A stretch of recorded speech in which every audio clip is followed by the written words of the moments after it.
I noticed it first when Emma's hand didn't shine the way it used to. The ring I picked out with trembling hands, her smile when I slid it on gone. Her fingers bare, casually resting on her phone. She always kept that phone face down now, hiding it like a secret she was proud of. Emma, I said, sliding onto the couch beside her. You forgot your ring again? She glanced at me, quick, almost startled, then forced a smile. I just didn't feel like it today. Not feel like it? I asked, my voice tight. You loved it yesterday, I know, she said, shrugging. Sometimes it's uncomfortable. Don't make it a thing, okay? I forced a laugh, though my chest tightened. Sure, not a thing. My mind churned. Not a thing? The ring was supposed to be a promise, a symbol of everything we were building. And yet, she let it vanish from her hand as if it were disposable. We sat in silence for a moment. I tried to find the old Emma in her eyes, the one who used to press her forehead to mine and whisper, "We're unstoppable together." Now there was distance, a cold edge I couldn't name. I was talking to Ryan today, she said suddenly.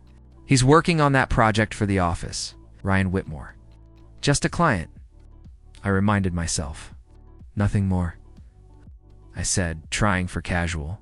How's that going? Fine, she said.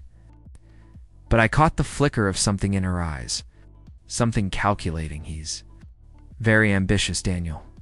You know, sharp, successful. I swallowed hard.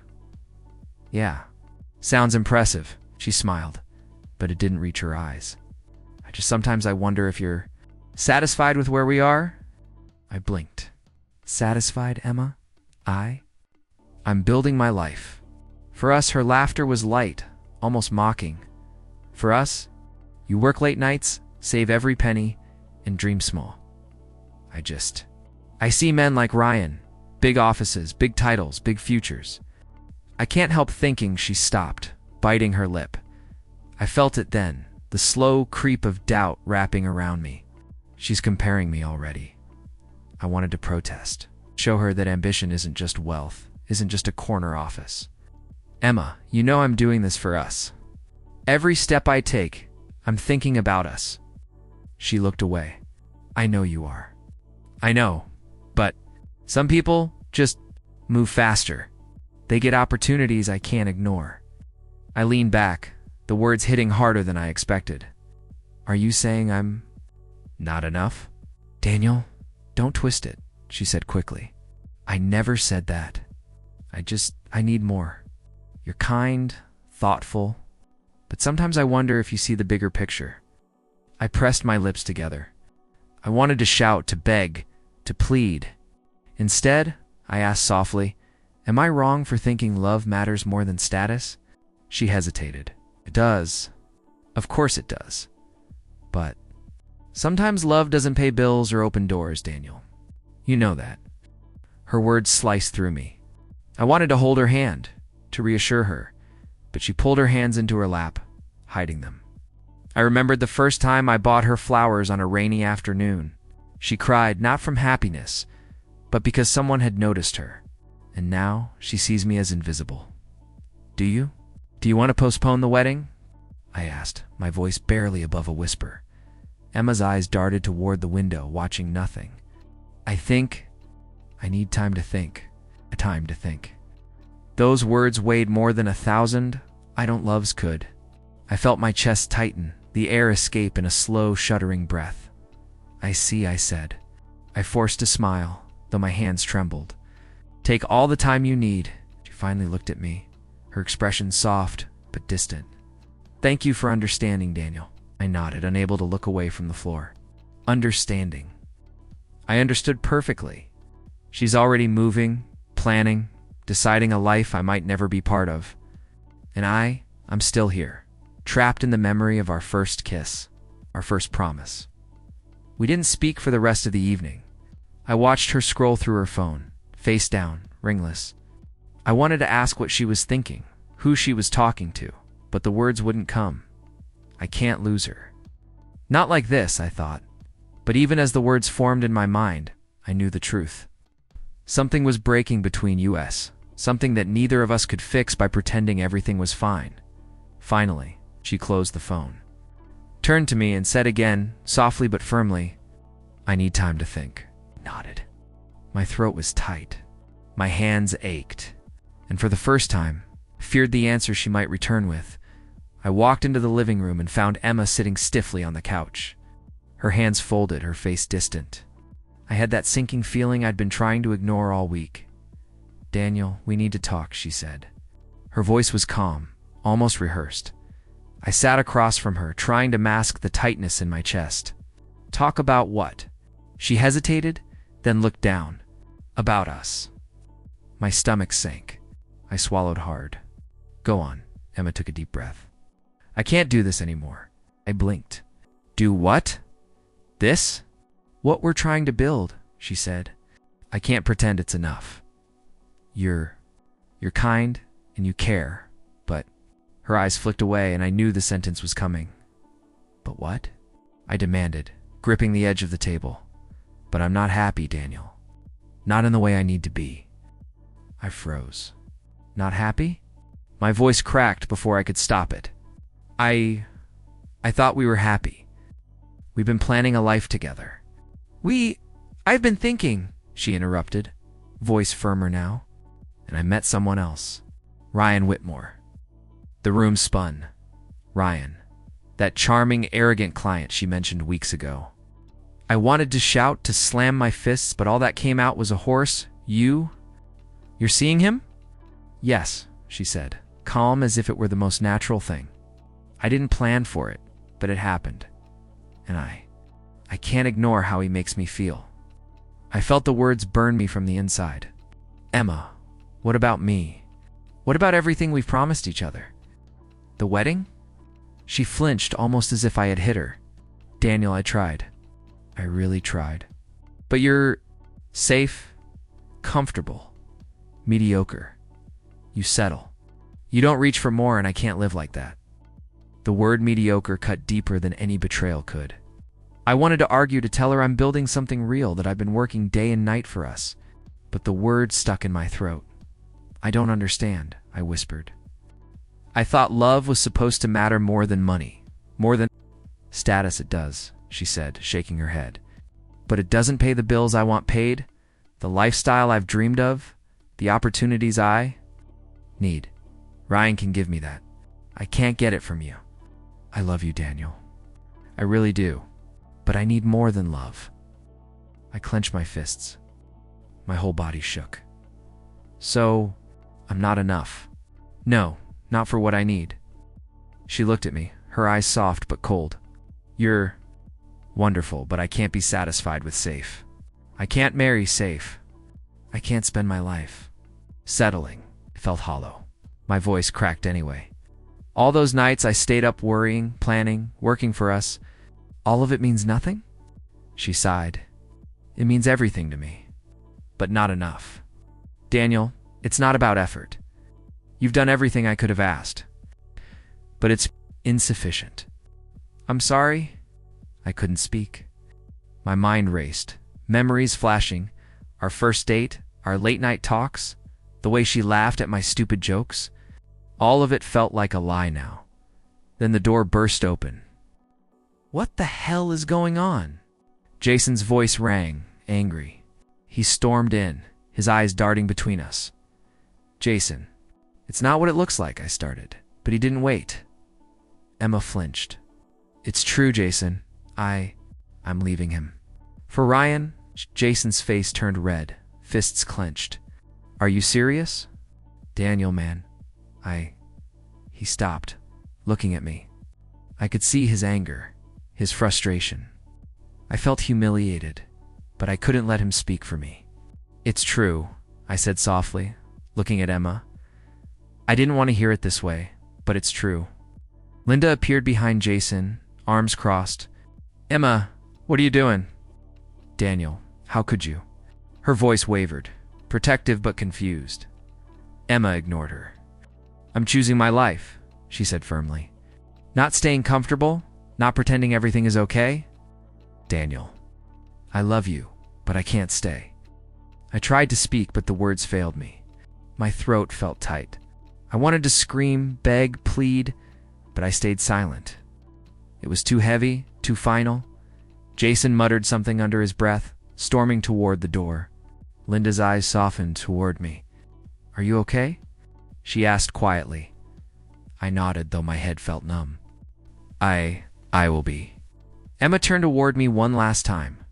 "I'm taking everything, plans, invitations, the whole wedding. I can't live like this." I watched her pack, her movements deliberate, controlled. Every step she took was a blade slicing through the life I thought we had. I hope you understand," she said, voice trembling slightly. "I never wanted to hurt you, Daniel, but I need more." "I'm sorry." The room felt empty once she left. Jason slammed the door behind her, his anger echoing down the hallway. Linda stayed a moment longer, placing a hand on my shoulder. "Don't let her make you feel small," she said. Her voice was gentle, firm. "She made her choice. That's not your failure." I shook my head, trying to absorb her words. But does love even matter if it's not enough? If someone can walk away for status? Linda didn't answer. She just squeezed my shoulder and left. I sank into the couch, staring at the empty space Emma had occupied. My chest ached, my hands shook, and my mind raced. Everything I thought we were vanished. All the love, all the promises, all the nights I stayed awake worrying about us were meaningless now. And yet somewhere deep, a small voice whispered, "You can't change what she chose. You can only face what's left." I closed my eyes, bitter and hollow, wondering if love without power, without ambition, ever mattered at all.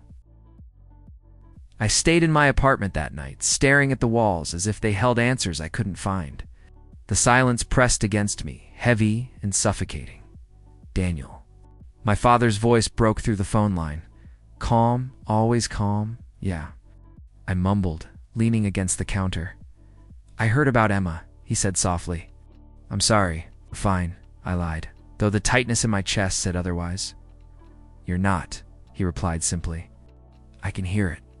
But don't react in anger. Don't chase what she chose. Prepare yourself instead." "Prepare for what?" I asked, bitterness threading my voice. "Life," he said. "The kind that will test your patience. That will measure your strength when no one is watching." Ran a hand over my face.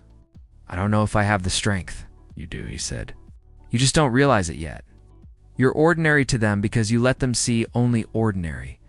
But there's more. There's always more. Don't let anyone define what that means for you." I hung up, the words echoing in my head. There's more. There's always more. I turned to my laptop, opening emails, documents, spreadsheets. I hadn't touched work this way in months.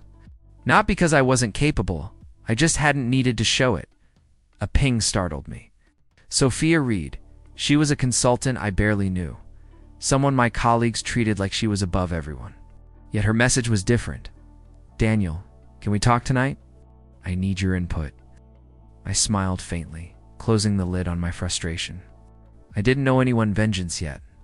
I didn't have to act rashly. But I could prepare. I could move quietly while the world assumed I was broken. "Daniel," she said. When we connected on video, her tone formal but not dismissive. "I've reviewed the Henderson proposal.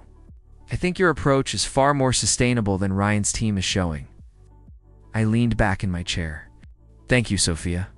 That's what I planned. But most people see only the surface." She raised an eyebrow. "They underestimate you." I chuckled softly. "Exactly. Don't let them," she said. "You're smarter than they think." I nodded. "I know." The words felt strange, assertive, confident. I hadn't said them out loud much.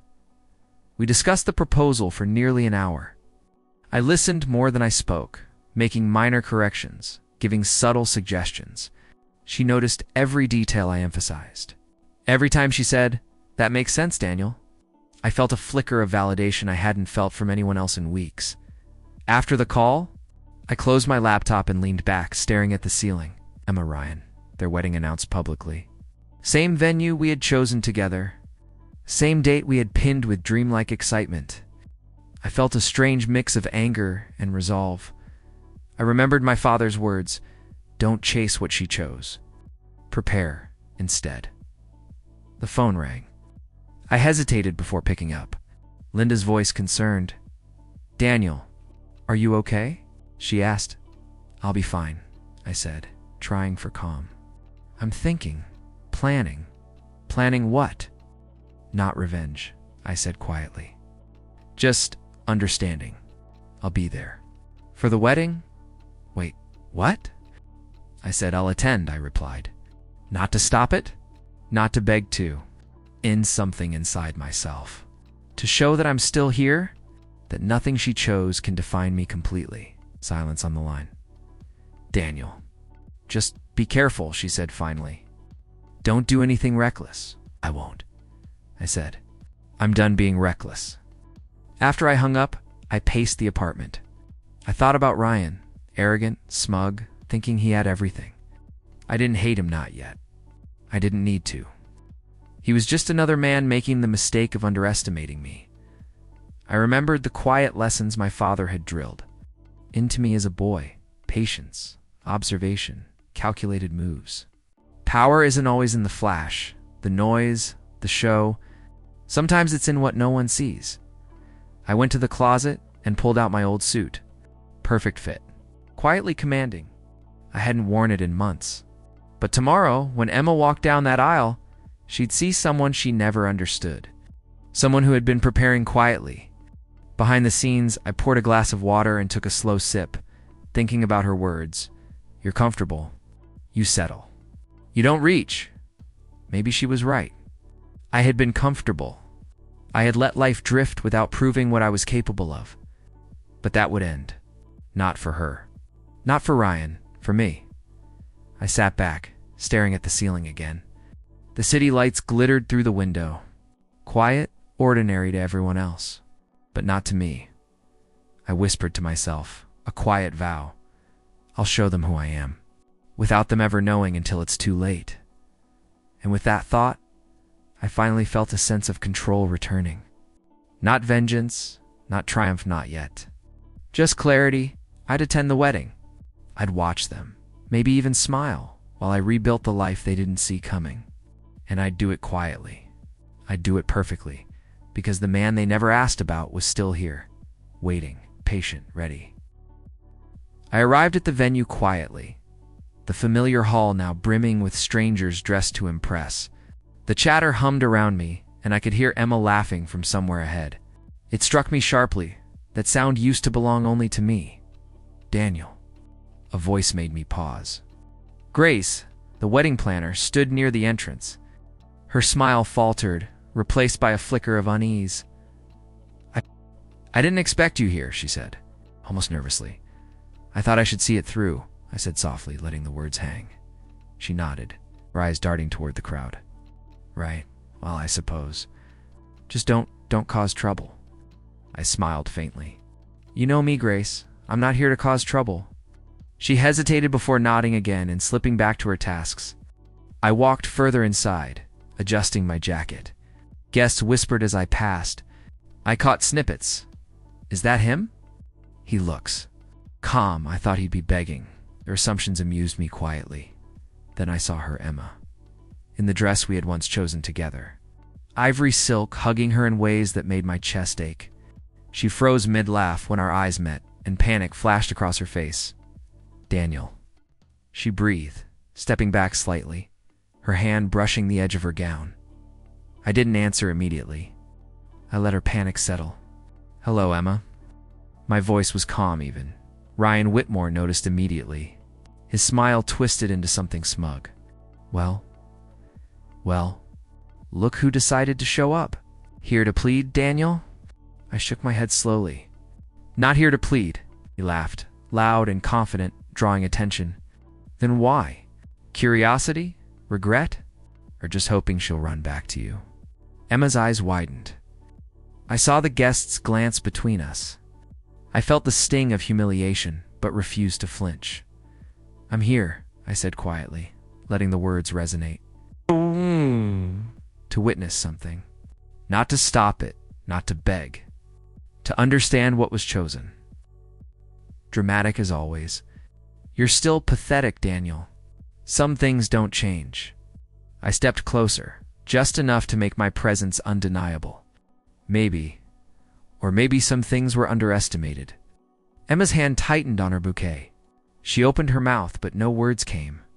I could see the realization dawning, her surprise that I was not broken, not defeated, not pleading for her attention. Ryan leaned closer to her, whispering something meant for her ears only. I didn't need to hear it. I didn't care. His arrogance was predictable.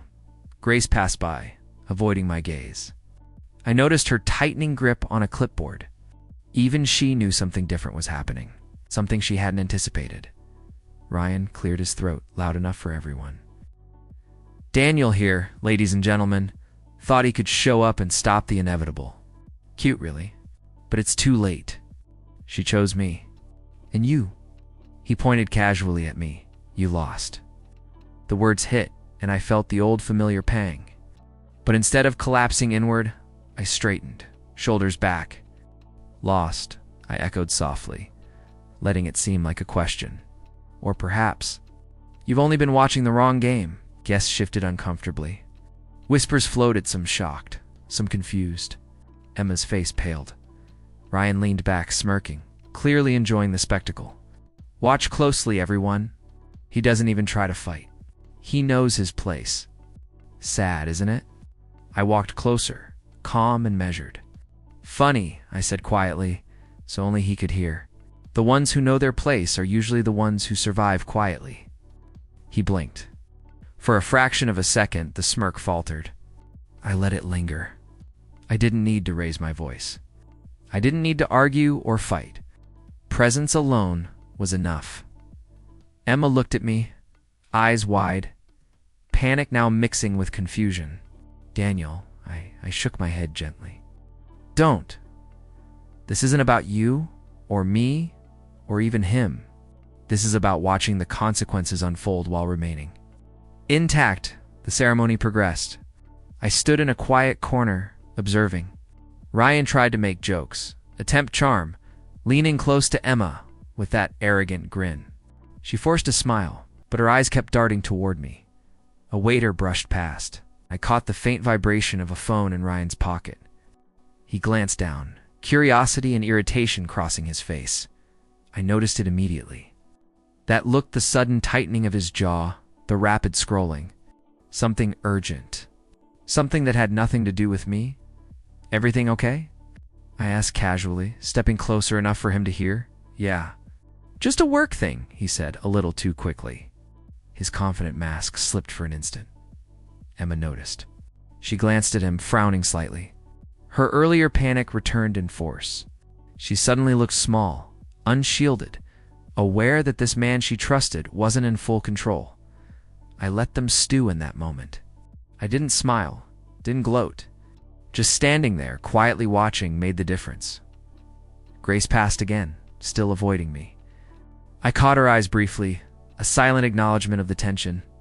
She understood. Everyone was beginning to understand. Ryan's confidence wasn't as untouchable as it appeared. The priest's voice carried through the hall, beginning the ceremony, vows, rings, formalities. I stayed in my corner, eyes on the couple, observing every flicker, every twitch of unease, every subtle panic that passed across their faces. Ryan checked his phone again, a frown deepening. Something urgent. Messages. Notifications he didn't know how to respond. He muttered to Emma quietly. Words I didn't hear, but her expression changed immediately. Fear replaced forced composure. I remained calm, silent, letting them crumble on their own terms. I didn't need to speak, intervene, or interfere. The humiliation of his unraveling, the shift in control it, was happening naturally. Emma's eyes met mine again. She understood fully now. I wasn't defeated. I wasn't pleading. I wasn't broken. My silence, my calm, my presence, they realized too late that I had changed. That the man she once dismissed quietly existed, unnoticed, and now controlled the atmosphere without a single raised voice. Ryan's phone buzzed again, his frown deepening.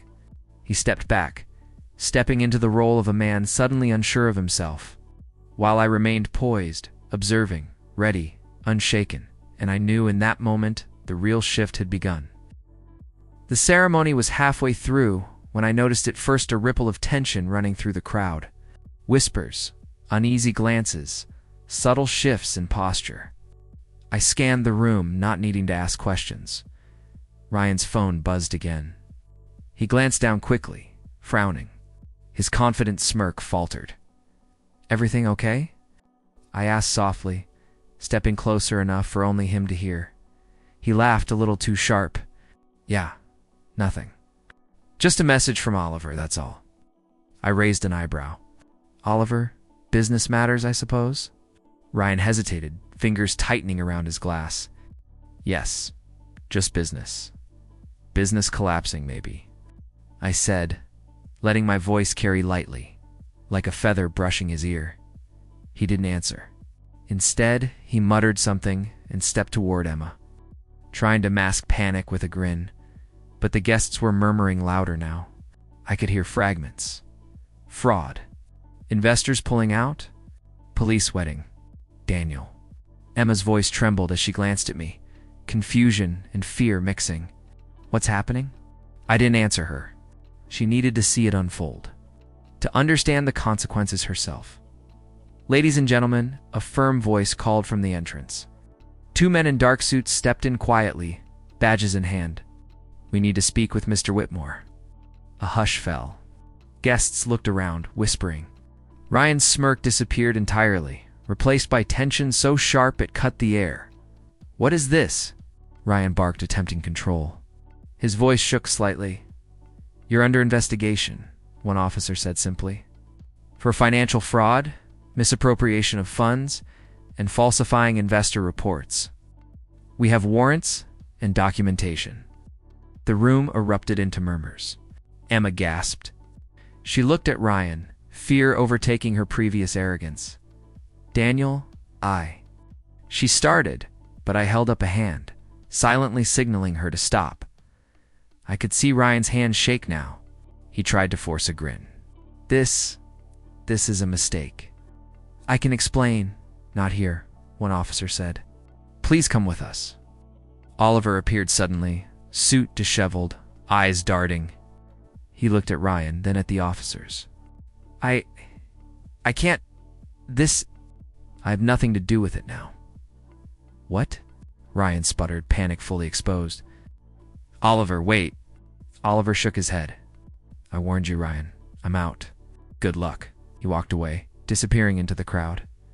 I watched Ryan falter, powerless, while Emma's hand clutched her bouquet so tightly her knuckles turned white.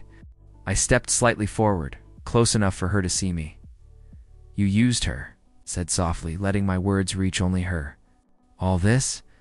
You built with her face, her name, her trust, and when it failed, you left her." Emma's eyes widened, realization crashing over her.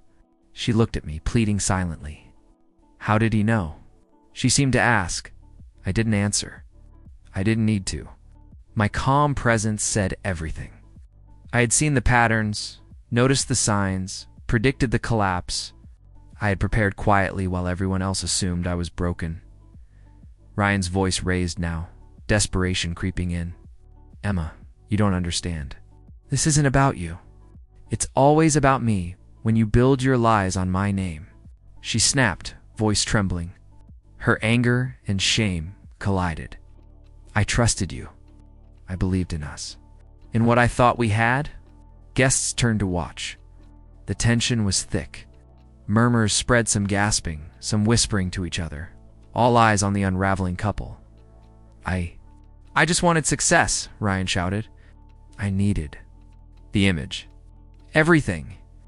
Emma cut him off, shaking her head, tears welling. "You didn't want us. You wanted what I represented, and now I see." I stayed still, letting the words settle, the full impact sink in. Ryan looked around, realizing no one was coming to his rescue. Investors he had wooed, colleagues who had smiled at him, all silent witnesses now. "Daniel," Emma said again, softer this time, voice breaking. I never imagined you knew. I met her gaze. I didn't need to imagine. My voice was quiet, controlled, but firm. I saw everything. I just waited. Let the consequences arrive naturally. Her shoulders slumped, the air around her heavy with regret. She glanced at Ryan one last time, realizing fully that he had discarded her the moment things went wrong. Ryan tried to speak, but no words came. He checked his phone again, a flurry of urgent messages, calls unanswered. His empire crumbling silently in front of the people who once cheered him on. Emma's eyes shifted back to me. Fear, shame, regret, all mingled in a silent plea. But I stayed calm. I said nothing more than, "Watch closely." This is what happens when you build on lies. She flinched. I could see the weight of understanding pressing down. Too late, she realized I had never been blind. I had only stayed quiet, only let them believe in my defeat. Guests murmured among themselves. Ryan's panic intensified as officers approached. He tried to argue, tried to manipulate, but every attempt fell flat. Oliver was gone. Investors were retracting offers. The officers began escorting him out. Emma clutched her bouquet, voice barely audible. "Daniel." I shook my head slightly. No words. None were needed. The scene itself said everything. Arrogance collapsing, lies exposed, karma unfolding. A part of me felt the familiar sting of betrayal, but it was tempered by clarity. This wasn't about revenge. I wasn't celebrating. I was simply observing the natural order of cause and effect. Ryan struggled against the officers, shouting, pleading. Emma's tears fell freely now. Guests whispered, some in shock, some in fascination. I stayed still, watching, letting the moment imprint itself fully. You should have seen this coming. I whispered to no one in particular. My voice barely audible over the murmurs, but it landed, piercing the tension with quiet certainty. Emma looked at me, understanding fully now that I had known, had prepared, and had remained untouched by their chaos. Her regret was raw, a mirror to the calm that had taken root inside me. I did not move toward her, did not speak more. I simply stood, quiet, poised, letting the chaos speak for itself. Their world was burning around them, and I was untouched. For the first time in days, I felt the sharp clarity of control, not through action, but through restraint. Not through vengeance, but through observation. And as Ryan was led away, shouting, panicked, and defeated, I realized this was justice, quiet, perfect, and inevitable. I didn't smile. I didn't celebrate. I simply breathed, steady, watching. Letting the world I had prepared reveal itself in its natural course. Emma met my eyes one last time. Sorrow and understanding mingled in her gaze. I held it for a long moment, letting her see what she had underestimated. What she had lost not just in Ryan's collapse, but in underestimating me. I didn't expect to see her, not after the wedding collapse, not after watching her panic in real time. But there she was, standing outside my office, hands trembling, eyes wide. "Daniel," she began, her voice soft, hesitant. I didn't move immediately. I just studied her. The Emma who once demanded more than love now seemed small, fragile. I need to speak with you," she said again, stepping closer. "Go ahead," I said quietly, leaning against my desk. My arms were crossed, but my voice was calm, measured. I misjudged you," she admitted, voice breaking slightly. "Not for leaving, but for underestimating you. I thought you were ordinary. I never realized what I was throwing away." I felt a sting sharper than any betrayal had caused. "You underestimated me?" I repeated, "not the leaving, the thinking I was weak?" She nodded, tears glistening. "Yes, I thought you were. Safe, predictable. I never saw the man behind it." I inhaled slowly, trying to keep my own emotions contained. "Emma, I never hid my efforts. I never hid my work. Hid my ego. Like the world think I was ordinary because I wanted to focus. not because I was weak. I didn't need to prove myself to you or to anyone.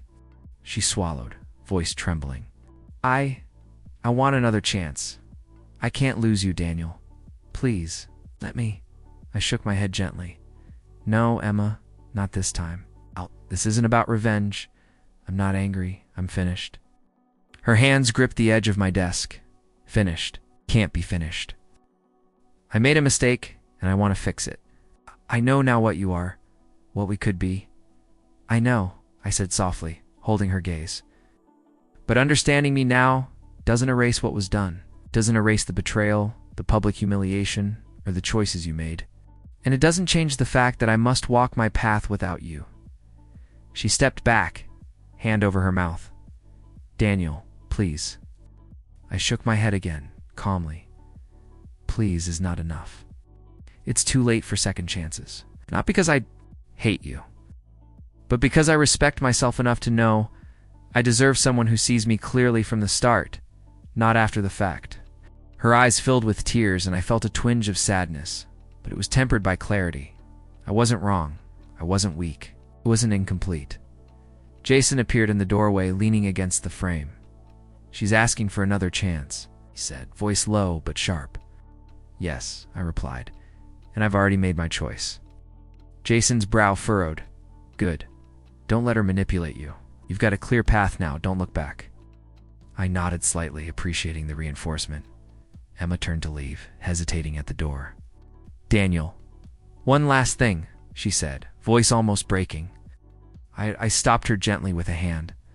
I know what you would say, but words don't change what's been done. You'll have to live with your choices. I'll live with mine. And mine is moving forward. She left quietly, the sound of the door clicking behind her, echoing like a punctuation mark on the chapter of us. Later that evening, my mother called.